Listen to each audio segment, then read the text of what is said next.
Okay, hi Year 12 and welcome to this series of mixing tutorials all on your track Allison. So in front of me I've got my desktop and I have the final version that you produced for your last unit of Allison. Now this will be available for you on your student SD card. I happen to have got mine on the desktop, so I'm going to double click it and open up Logic. It should automatically open up in Logic. We're using Logic because it has all of the features that we could need. We're not using GarageBand for mixing anymore. It's one of the reasons why we have Logic available to us. So here we are. I'm in Logic Pro. I have my mixer open by default. We're going to be using it an awful lot, so it makes sense. View should look something like this. If it doesn't, then you can change what's open and what's not by going up to the View tab up there. So I'm just going to get rid of the mixer for a second so that we can see all of the project. So this is a pretty well recorded project. Okay, it is almost ready for us to mix. But before we can mix it, we need to do some prep work and we also need to do some editing. So that's what we're going to do in this first episode. So the first thing that we're going to do is we're going to sort out all of the labeling and we're going to make it a little easier to navigate around. Okay, so it's all very well using entertaining names for your work, but remember this is supposed to be sent off to a professional producer and mixer. Therefore, we need to make sure that everything is as high quality as possible and as up there with industry conventions as possible. So let's just fix a couple of things. So first of all, the bed track or the guide track, yeah, okay, we can call that, but you know, capital letters, folks. Whoever programmed this, they're on mute anyway, so it doesn't really matter. Alexis main vocal, that's fine. Alexis double track, that's fine. Snare bear, right, okay, not clear what that is, so we're just going to change it to snare. Overhead Fred right, just good old overhead right.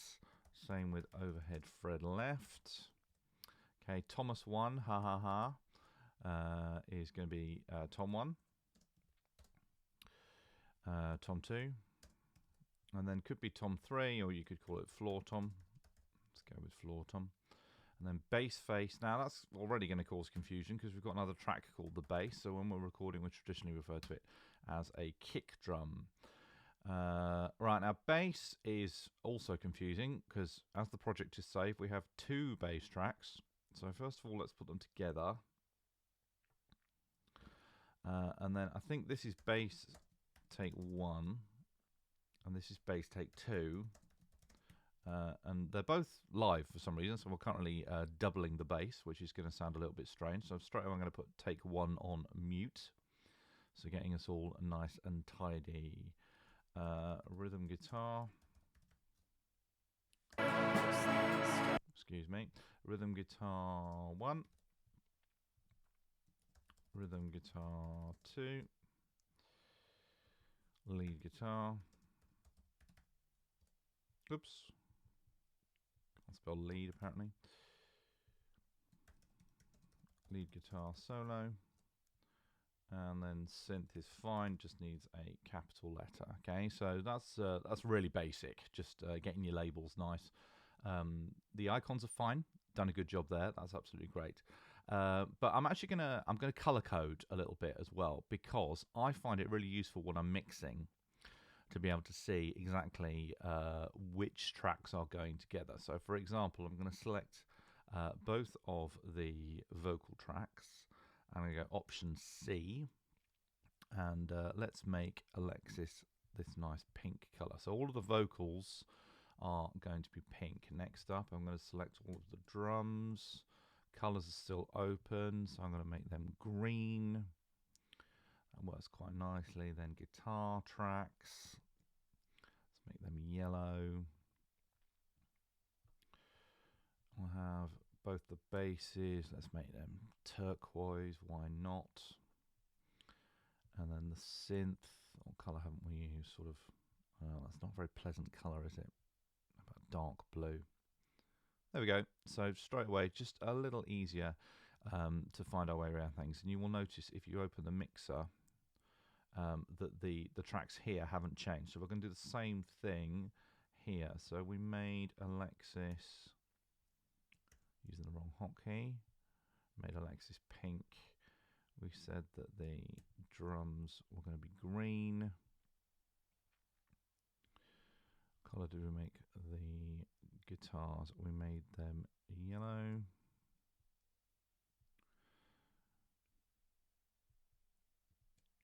Bass was turquoise. And synth we made dark blue. Okay, so the hotkey to get to the colours is option C. You can also find it by right-clicking on things and clicking on View Colours. Okay, so straight away we're a little bit easier to navigate around, and when we're working on things, we should be okay. So we're almost there in terms of prep. In fact, we are there in terms of prep. We're now ready to do this mix. So let's talk about editing. Now, editing should definitely be done before mixing, right? You should not be editing when you are mixing files. You really shouldn't. So there's a couple of issues with this recording. For example,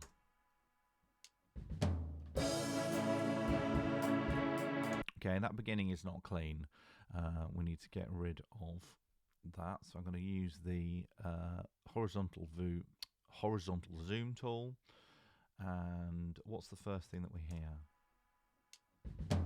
We hear the click in the drums. I don't actually think we want the click in the drums. We do want the bada-bomb. So where is that snare click or that stick click? Okay, so that's on the overhead right track, I believe. Yes, it is. Probably some others as well. So this is where we want to start.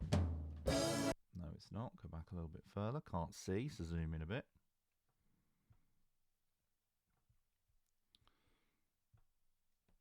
There we go. Now remember, if you ever want more control over your playhead, hold down the control key. There we go, that's better.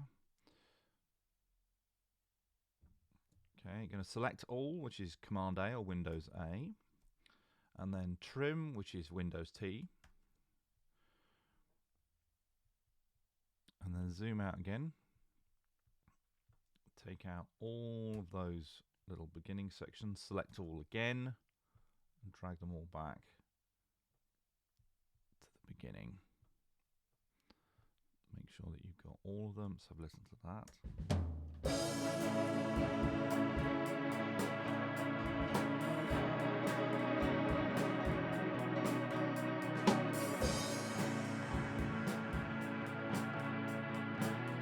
Okay, so sounding much cleaner already. Whoops.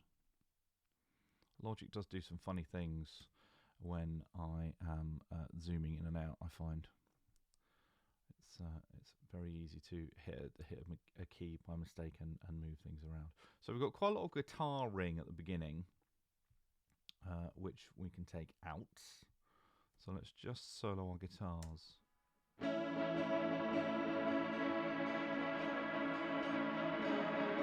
Okay, which track is it on? Let's find out. I think it might be on the lead. Nope. Which means it's on one of these two, I would imagine. Yep, it's on Rhythm Guitar 1.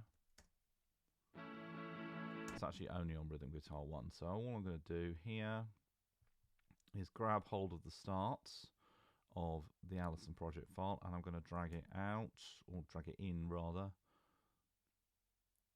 to the intro.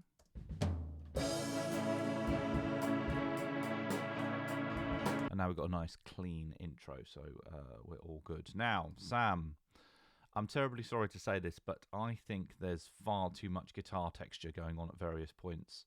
I don't think this lead line here at the beginning adds anything at all.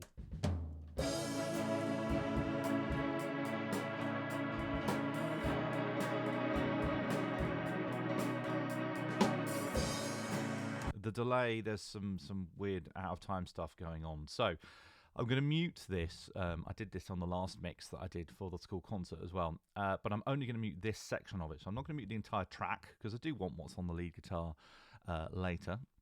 So I'm going to click on it, right click, and then literally I'm just going to mute that section. Let's hear how that sounds.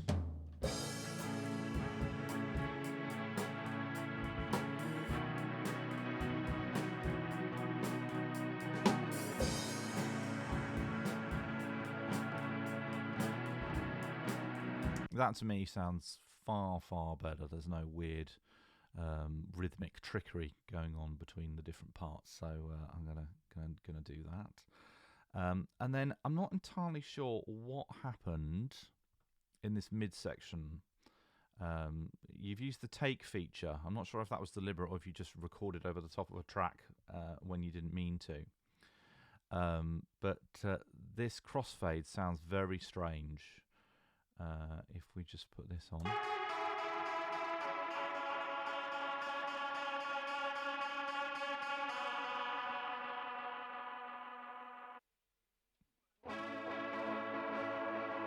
It just cuts off here, which is rather bizarre. Don't like that at all. So what I'm going to do is I'm actually going to take out this section here. There we go. And then I'm going to reinstate the original version.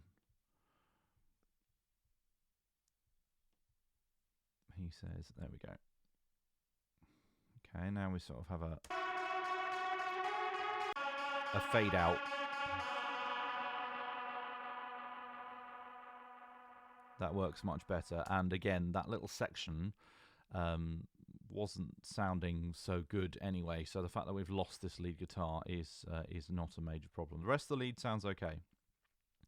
And that is actually it in terms of editing, provided you remember to take out the first bass part as well. And now you should have a recording you can work with.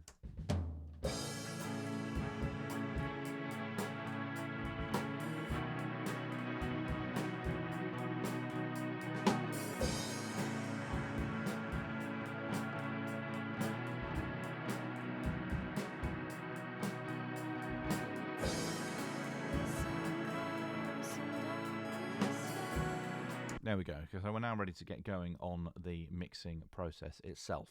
However, this is a BTEC assignment, and you know that BTEC assignments, your favourite part, require a detailed write-up of exactly what you're doing. And for Alison, you are required to produce a blog of the process that you have gone through in order to do the mixing process. So we need a blog, and the way I'm going to do it is on Google Slides, which I know is the preferred option for many of you, but should be the preferred option for all of you with this assignment, because it is so easy to import screenshots, which you are going to need lots of, okay? Lots and lots and lots and lots of. So I'm going to call this Model Unit 13 Assignment 1. Okay, and I'm going to screenshot, which if you can't remember how to do,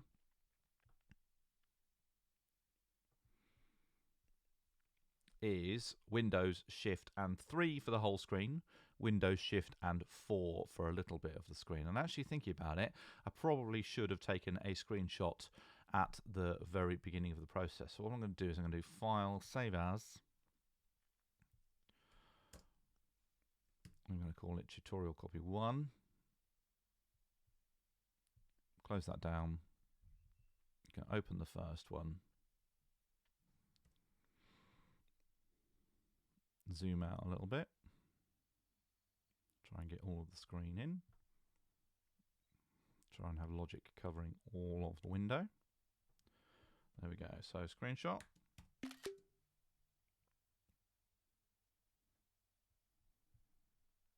And that will appear on your desktop. There we go. So we go back to Google Slides, Layout, Blank, pull in your first screenshot.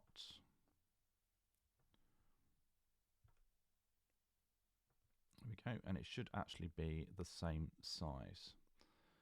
So new slide.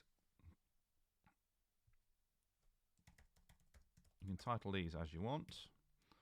Screenshot 1. This is the Alison project that we did for Unit 2. It is the recording that I am going to mix for the first assignment in Unit 13. Go back, mix and master for the first assignment in Unit 13. It is quite a good recording. However, there are some simple things that we need to fix before we can begin mixing. To make it easier to navigate, I made sure that all of the track labels were sensible and easy to understand, and I grouped the instruments together properly. Brackets. For some reason, the bass tracks were separate from each other. I have also color-coded the tracks so that all instruments are together. For example, the 7 drum tracks are now all green. This will make the workflow easier. What else do we do? Oh yes. I'm going to do it as a second one. So screenshot 1. I've also done some editing to make the mix. No. To make the song. No. To make the track ready for mixing. See, I'm doing this completely live. I'm thinking out loud as I'm doing it. I've also done some editing to make the track ready for mixing. There were some unwanted sounds. Can't spell unwanted, it seems.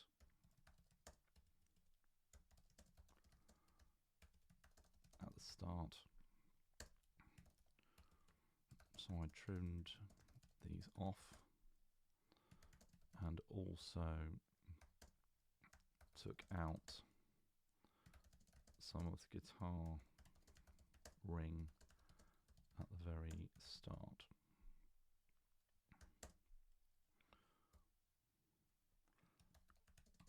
No, that's harsh. I was going to say quite a lot of the guitar tracks don't work. Some of the guitar tracks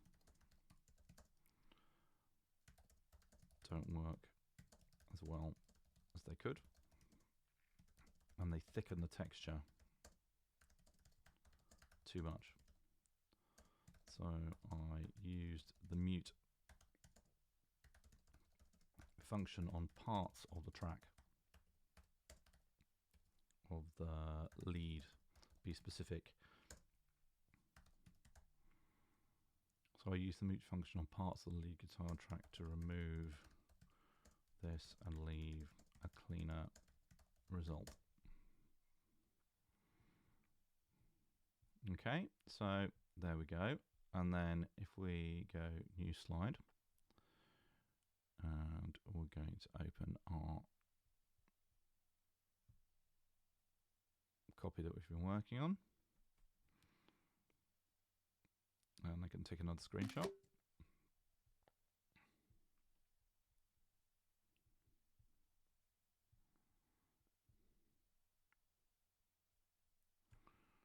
Drag that in.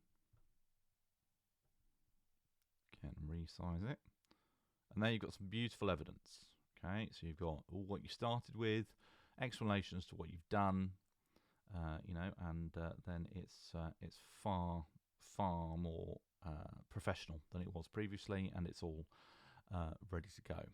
So that's it for this first episode of preparing your mix, and I will see you in episode 2, where we're going to talk about the first stages of mixing, the first of which is going to be a basic leveling. See you in episode 2.